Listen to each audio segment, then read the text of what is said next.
Hey everybody, good morning. So I just hopped off of our Zoom and it was so awesome to have those who were able to join us. And I didn't record it because, we're discussing some personal things and I don't really want to have that recorded just for privacy's sake. But I wanted to share with you just some of the takeaways of what we talked about and what we can look forward to in week 2 of our study. So for those of you who have not yet invested in the journal for the comparison trap, I really highly recommend it if you haven't. The exercises are just phenomenal. And, one of the things that some of the big takeaways that we were sharing from this last week's talk was the whole concept of that. Really, if we want to help others, like we want to help our children, we need to start with ourselves and not work on ourselves and fix ourselves, but really let God be like our focus. Like to see God in the face of our children, to see God in the face of our husband, to see God in the chaos of our house. This morning, okay, just to paint a picture, I woke up late. I was very sore. I went on a run yesterday. First time I've run in 2 years, and I had a hard time getting up. I was achy all over. And I came downstairs, and my 6-year-old was screaming how much he hates school, and he's not going to school, and you can't make me go, and I don't like you, and blah, blah, blah. My 11-and-a-half-year-old came in and was like, I don't have foundation. I don't have this, because she's got to play this week. And I got an exam, and you don't understand how stressed I am. While I hear this hamster that is stuck in the wall of my house. Okay. My 9-year-old yells, "I'm exhausted," when she was the one who fell asleep at 7 o'clock on the couch while the rest of us were cleaning the house. Then I hear, "What am I supposed to eat for lunch? There's no food," which we have plenty of food. It's just not what they want. Okay. So all of this is going on. And I'm like, this is what my go-to statement is. I can't do this, I can't do this, I can't do this, I can't do this. And it makes me boil and boil and boil and boil to the point that I just, blah. But because of this study, what came out of my mouth was, I can't do this, Lord, can you just lead me right now?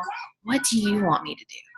Lord, what do you want me to do? Because I don't know what to do. Because in my head, I'm thinking like, who the heck has a morning like this? We are crazy. I'm not a good enough mom. I don't get up early.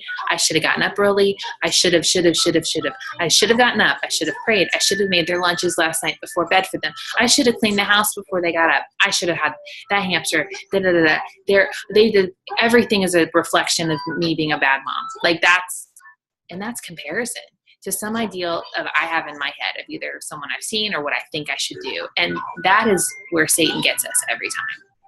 So something that one of Allison shared in our group today, which was phenomenal, was never compare the inside of your family to the outside of someone else's.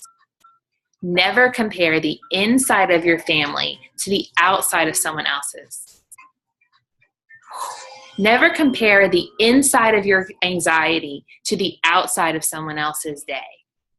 We don't know. And that's what I love about this group. You guys are sharing. And for those of you that haven't shared yet, it's okay. If just checking in and reading the post helps you, that's great. But my vision for this group is to build community, to invite people into that. Because as women, we constantly compare. Whether it's you get like, I get an Anthropologie catalog and I want to have that dress. And when I buy the dress, I don't look like that model in the dress. So I get mad. I'm comparing and I'm not giving thanks. And so I want to encourage you this week, because this focus, what's beautiful about this week's focus is such a good takeaway. It's taking the time to really see why you shouldn't compare is because of how wonderful you are, how wonderful you are. And that's uncomfortable. It's uncomfortable for us to go there.